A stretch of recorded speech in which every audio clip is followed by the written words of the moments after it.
سوال 899 نیکی کو چھپانے کی کیا حکمت ہے؟ جواب: نیکی کو چھپانا اخلاص کی علامت ہے۔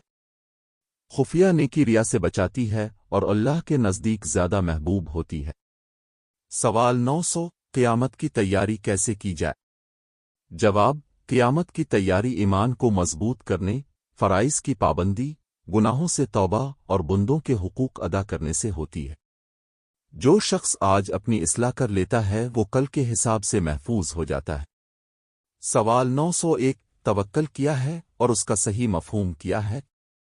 جواب: توکل کا مطلب یہ ہے کہ بندہ جائز اسباب اختیار کرنے کے بعد اپنے تمام معاملات اللہ کے سپرد کر دے اور اس کے فیصلے پر راضی رہے۔ سچا توکل دل کو مضبوط بناتا ہے اور خوف و پریشانی کو دور کرتا ہے۔ سوال 902 قناعت کیا ہے اور اس کے کیا فائدے ہیں؟ جواب: قناعت یہ ہے کہ انسان اللہ کی دی ہوئی نعمتوں پر راضی رہے اور دوسروں کے مال پر نظر نہ رکھے۔ قناعت دل کو سکون دیتی ہے اور لالچ سے بچاتی ہے۔ سوال 903 ریا کیا ہے اور اس سے کیسے بچا جائے؟ جواب: ریا یہ ہے کہ نیکی اللہ کے لیے نہیں بلکہ لوگوں کو دکھانے کے لیے کی جائے۔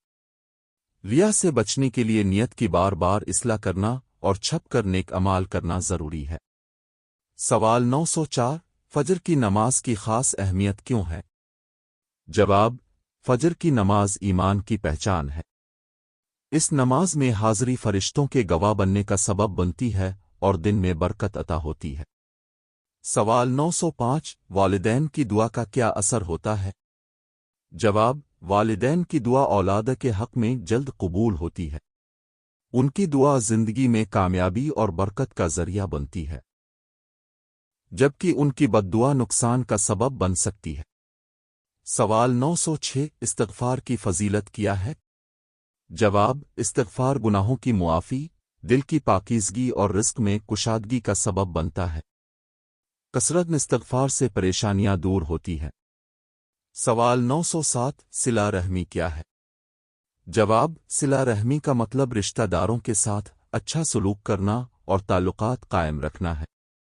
اس سے عمر میں برکت اور رزق میں اضافہ ہوتا ہے۔ سوال 908 نافرمانی کے کیا نقصانات ہیں؟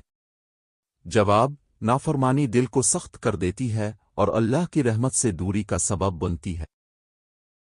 گناہ انسان کے سکون اور عزت کو ختم کر دیتے ہیں۔